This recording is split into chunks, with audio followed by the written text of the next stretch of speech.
Hello everyone. So I got an article here that's kind of a nice following to the video I just put out.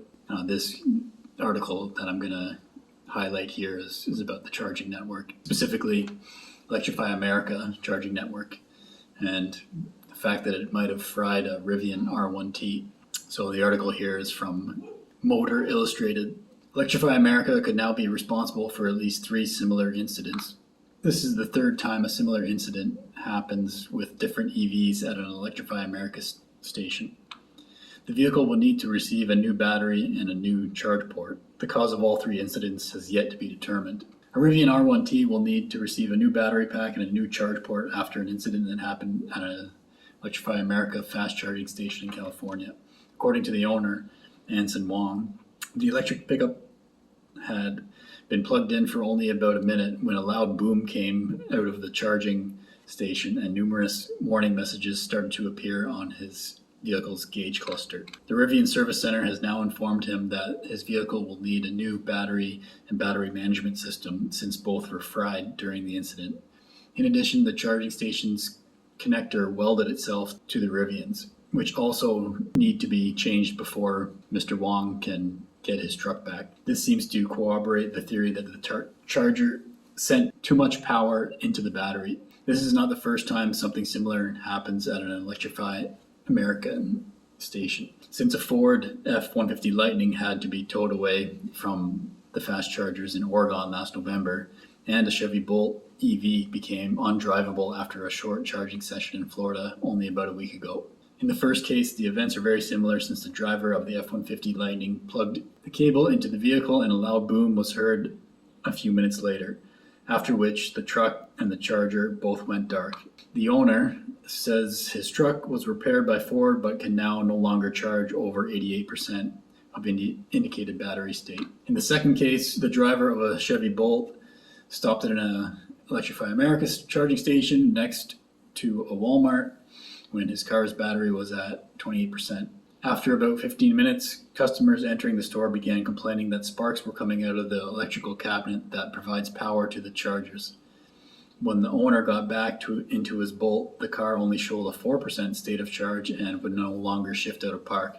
After having examined the vehicle, Chevrolet determined that the entire high voltage electrical system has been damaged and will need to be replaced at a cost of over $20,000 US. As long as the actual cause has not been determined, it is impossible to put the entire blame on Electrify America.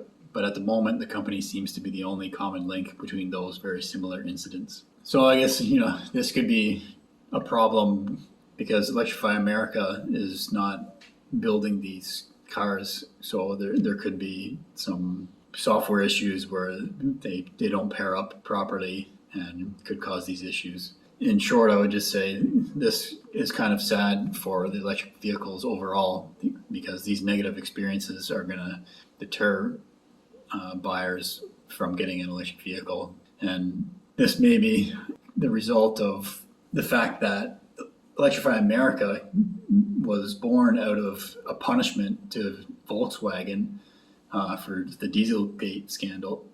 So as part of their punishment, they had to spend $2 billion to put in charging infrastructure in the United States. So I don't know if it's the best incentive to build a charging network as a punishment. I think I would prefer a company that is excited to make electric vehicles and build the infrastructure to support them. Yeah, sad to see that this is the case. And like I mentioned in my previous video, my experience at a non-Tesla charger has not been good. So I got to the point where I just avoided any non-Tesla charger. I would say there is one company in Canada, Sun Country, that they were pretty good. I don't remember having much issues with the Sun Country charging network.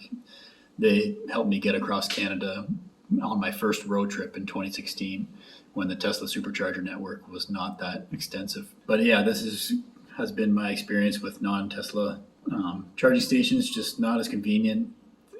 Sometimes even when they work, it's just not as easy to use and easy to get connected and charging. And yeah, I'd be pretty upset if I had plugged into a high power charger and then it fried my vehicle. So sad to see that this is the third time. That's my little piece on Electrify America and the article from Motor Illustrated. My name is Evan Bertrand. Please like and subscribe. You can click on the link for my previous video if you didn't see it, which is about towing an Airstream trailer with a 2021 Tesla Model S long range. Pretty interesting article there. I'll put the link probably in the bottom left there, or you can click on the bottom right to subscribe. This is the Evergreen channel. Thanks for watching.